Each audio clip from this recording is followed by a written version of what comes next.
ชีวิตของแต่ละคนเนาะมีความหมายแค่ใหญ่ขึ้นมาแล้วเอาผัวเอาเมียเลี้ยงลูกหาอยู่หากินไปป่วยไปจากกันไปตายไปมีแค่นี้บ่เนาะผู้ใดหาความหมายของชีวิตที่ดีกว่านี้บ่เกิดมาแค่ว่านี้บ่แค่หาอยู่หากินไปซ้ำตายบ่มีขายอย่างเดียวบ่ต่างจากไก่เด้ไก่ตื่นขึ้นก็พาลูกมันบินลงหาเคี้ยกินสัตว์เล็กสัตว์น้อยต่างๆกูก็กักไปคนก็คือกันตื่นขึ้นมากก็คิดมองหากินพวกหาปูหาปลาหากินปูปลาพวกเฮ็ดหน้าพวกเฮ็ดสวนพวกเฮ็ดนั่น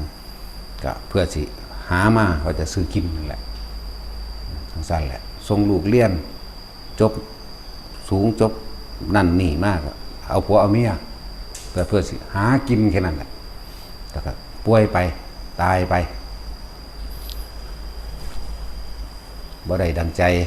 มีคนนั่นคนนี้คัดขวางผลประโยชน์ของตนโกรธเกลียดแค้นฆ่ากันเท่านี้ชีวิตเนาะเว้นว่าสิมีฆ่าอย่างเลยมันมีฆ่าซ้ำไก่เลยไก่มันยังกินได้นั่นแหละจังว่าจะเลี้ยนสูงปานใดก็ตามเถอะ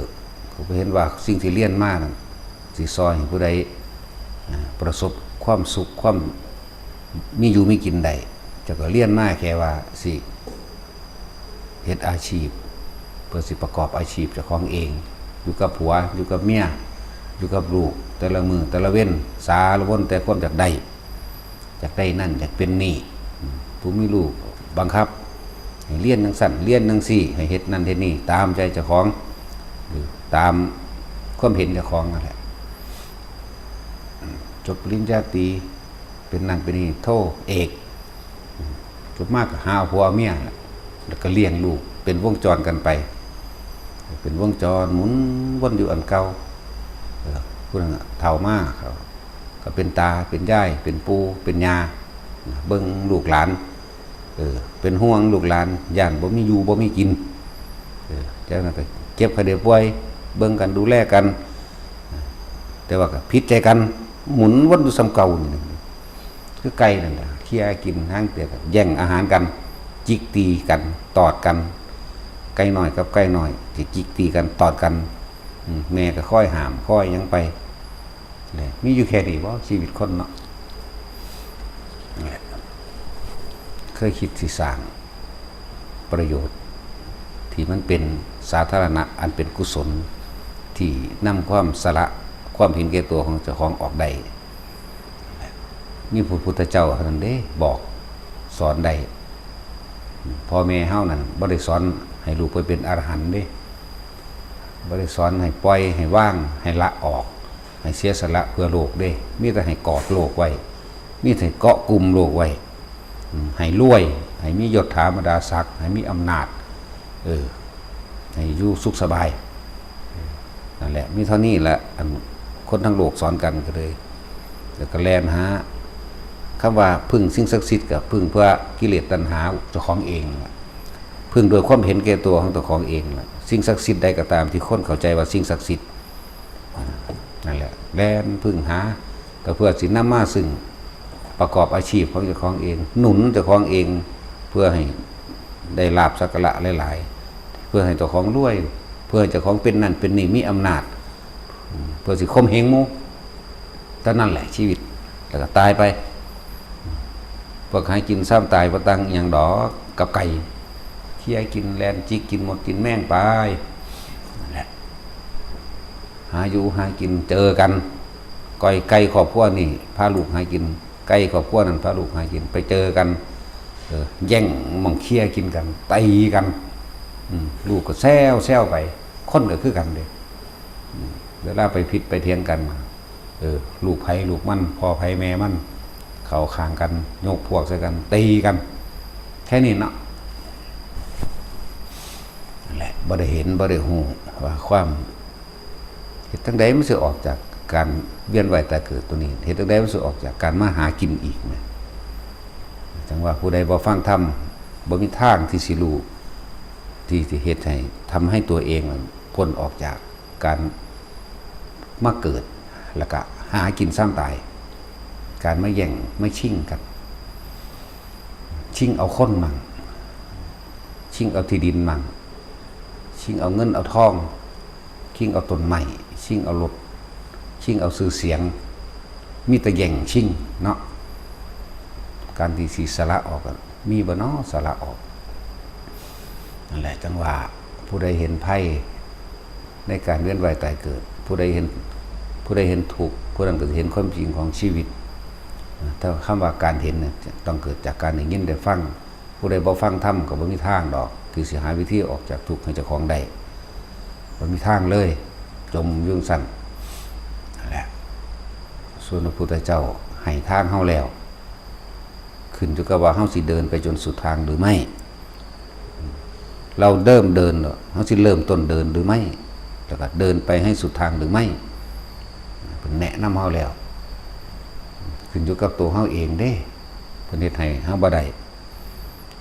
อุ้ยสิธรรมดาว่ะกว่าสิมาเข้าใจสิ่งนี้ได้ผู้ใดเห็นทุกข์จากหยังล่ะทุกข์อันจากการหิวทุกข์อันเกิดจากความร้อนความหนาว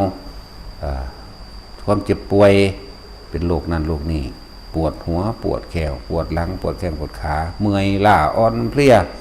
ทุกข์อันเกิดจากกลัวลมพายุฟ้าฝนฟ้าผ่ากลัวสงครามกลัวโรคระบาดกลัวติดโรคนั่นแหละทุกข์กลัวแขนขาหักขาขาดกลัวตัวเองไปบ่ได้มิแต่กลัวหิวกลัวไม่มีกินนั่นแหละคำว่าทุกข์คำว่าธรรมก็ดีถ้าผู้ใดเห็นทุกข์ผู้นั้นก็เห็นธรรมเห็นความจริงของชีวิตแล้วผู้นั้นก็จะเห็นทางออกจากความกลัวจากการเกิดเพราะการเกิดย่อมทุกสัพพะทุกข์ร่วมอยู่ในการเกิดความเกิดเป็นทุกข์เกิดแล้วก็ต้องแก่หิวร้อนหนาวเจ็บป่วยบาดแผลพิการปวดหูปวดตาแสบหูแสบตาเจ็บท้องเจ็บท้องเจ็บแข้งเจ็บขาหายามาบรรเทาไว้ไปต่อไปแสวงหากองการกิเลสแสวงหาความร่ำความรวยแสวงหาอำนาจต่อโดยบ่ได้เห็นหนทางออกจากทุกข์ได้เลยทุกเวลาใดอยากได้สิ่งใดแล้วก็บ่ได้แล้วก็โทษผู้อื่นอีกเป็นน้ำบักนั่นเป็นน้ำอินนี่แย่งชิงกันแม้กระทั่งสื่อเสียงคำยกย่องสื่อกันเลยนั่นแหละมันหลงขนาดนั้นคนไปว่าวุ่นไปว่าไหว้คนไปว่าแบกโลกเป็นของสั้นแบกความอยากแบกตัณหาแบกอุปทานแห่งตนกิเลส1,500แบกเอาเบิดตัณหา108แบกเอาเบิดอย่างสั้นที่สิสละทรัพย์สมบัติอาหารยาลักษณ์โลกขนมที่อยู่อาศัยโดยบ่หวังสิ่งใดตอบแทนยากสละความเห็นแก่ตัวยากสละอิสมิมานะและทิฏฐิความเห็นต่างๆที่เจ้าของสุบแล้วว่าผิดว่าถูกว่าดีว่าร้ายยากหมู่ภิกษุนักบวชเขามาแล้วครับเพิ่งศึกษาในพระไตรปิฎกนั่นแหละ ศึกษาพระไตรปิฎกแล้วย้อนกลับขึ้นมาดูตนเองอันใดเป็นของเฮาจักอย่างบ่มีเด้ผมก็บ่แม่นเดี๋ยวก็โลนเดี๋ยวก็ร่วงแขวก็บ่แม่นเจ็บปวดแต่มันแม่นมันก็จะเจ็บจะปวดมันก็จะถอนร่างกายถ้ามันแม่นก็จะบังอย่าให้มันร้อนอย่าให้มันหนาวมันก็ร้อนมันก็หนาวมันก็หิวบังคับบ่ได้เลยมีแต่แค่ว่าประคองให้มันพออยู่ได้นั่นแหละเวลาเฮาพิจารณาอาหารนี่บอกปฏิสังขายโยนิโสเป็นตปาตังปฏิเสวามินี่เราจะชั้นอาหารครบชั้นอาหารนี่เพื่อยังอัตภาพให้เป็นไปป้องกันความหิวป้องกันโรคเพื่อยังอัตภาพให้เป็นไปเพียงเท่านั้นเด้บ่ได้เพื่อความประดับประดาสวยงามอีหยังเลยแค่ว่าป้องกันความหิวนึงเด้นั่นแหละเวลาเฮาใส่ผ้าก็เหมือนกันนิโสจิวรังปฏิเสวามิเฮาใส่ผ้านี่แค่ว่ากันร้อนกันหนาวเหลือบยุงลิ้นไล่เพื่อยังอัตภาพให้เป็นไปเหมือนเดิมมันแหละที่อยู่อาศัยก็เหมือนกันบ่ได้นุ่งห่มผ้า พื่อประดับประดาความสวยงามตกแต่งบ่ได้เอาที่อยู่อาศัยมาเพื่อประดับประดาสวยงามตกแต่งแข่งขันกับไผยารักษาจังซี่แค่ว่าระงับอาการเจ็บปวดนั่นแหละแค่นั้นแต่ว่าใจที่มันกำลังเกาะเกี่ยวใจที่มีอาสวะความรู้สึกที่ยังคล้องอยู่ห้องคล้องอยู่กับเรื่องใดนั่นนะวิธีกำหนดรู้ใจกับลมหายใจเฮาเองนั่นแหละของทุกอย่างก็อยู่ในกายเฮาอยู่แล้วเฮาเป็นธาตุร่างกายเฮาเป็นธาตุมันให้มันเป็นธาตุเฮาในละเว้ยบัดอาศัยมันให้มันเป็นธาตุตะกี้เฮาเป็นธาตุมันบัดนี้ให้มันเป็นธาตุเฮาให้มันรับใส่เฮารับใส่ธรรมอยู่กับลมหายใจอยู่กับความรู้สึกในกายเดี๋ยวสิเห็นสิ่งหนึ่งที่มันซ่อนเด่นไล่ตัวตนเองดอกคือความคิดนั่นเองความคิดสร้างตัวตนได้แต่ถ้ารู้เท่าทันความคิดนั้นหายไปอยู่กับลมหายใจนั่นแหละอยู่ไปเดี๋ยวก็เห็นเองคำว่าปล่อยคำว่าว่างเมื่อเฮาหูเท่าทันเฮาบ่ได้ปล่อยเฮาบ่ได้ว่างเฮาแค่รู้อยู่กับมันเห็นกับมันซื่อๆนั่นแหละวิธีมันมีพระพุทธเจ้าผู้เดียวล่ะสอนให้พวกเฮาออกจากการเวียนว่ายตายเกิดได้สอนให้พวกเฮาได้รู้ความจริงทุกสรรพสิ่งในโลกเกิดขึ้นมาแล้วล้วนเปลี่ยนแปลงไปไม่จีรังยั่งยืนมีความเกิดขึ้นเป็นธรรมดามีความเสื่อมสลายเป็นธรรมดามีความแตกดับเป็นธรรมดาขาค้นก็คือตายต้นไม้ก็เสื่อมสลายแตกดับทุกสิ่งทุกอย่างประกอบกันขึ้นแล้วมันก็ต้องพังทลายโดยตัวมันเองเฮาสิเอาอีหยังกับมันเฮาสิเห็นเองดอกเห็นอนิจจังเห็นอนัตตาความคิดก็ยังบ่เป็นของเฮาเลยบ่ได้คิดแซ่อยู่เรื่องเดียวคิดเรื่องนี้ถึงผู้นี้เกิดดับกับผู้นี้คิดถึงหมาเกิดดับกับหมาคิดถึงแมวเกิดดับกับแมวคิดถึงต้นไม้เกิดดับกับต้นไม้คิดถึงเรื่องเล่าต่างๆก็เกิดดับเกิดดับเกิดดับก็ดับแล้วเฮาสิไปยึดเฮาสิไปดึงอันใดไว้สิไปดึงอีนังไว้ได้มันดึงบ่ได้มีแต่รู้อยู่กับมันปล่อยมันไป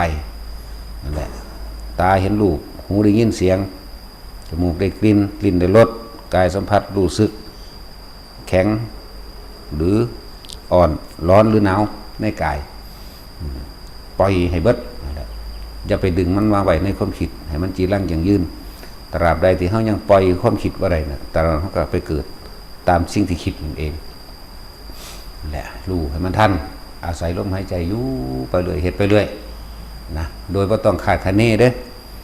บ่ต้องหวังว่าแต่ของสิบรรลุอรหันต์เดี๋ยวนี้ดอกโดยต้นแรกที่เขาตั้งเอาไว้มันตั้งไว้เบิดทุกคนนั่นแหละ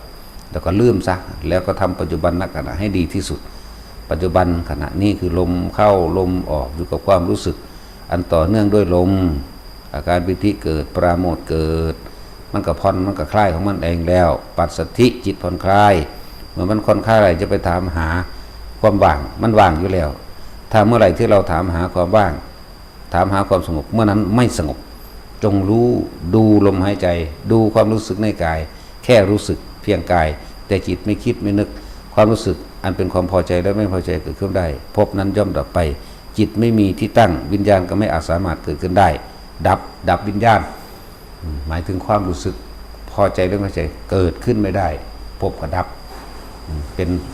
นิพพานของมันเองเอาละเพราะ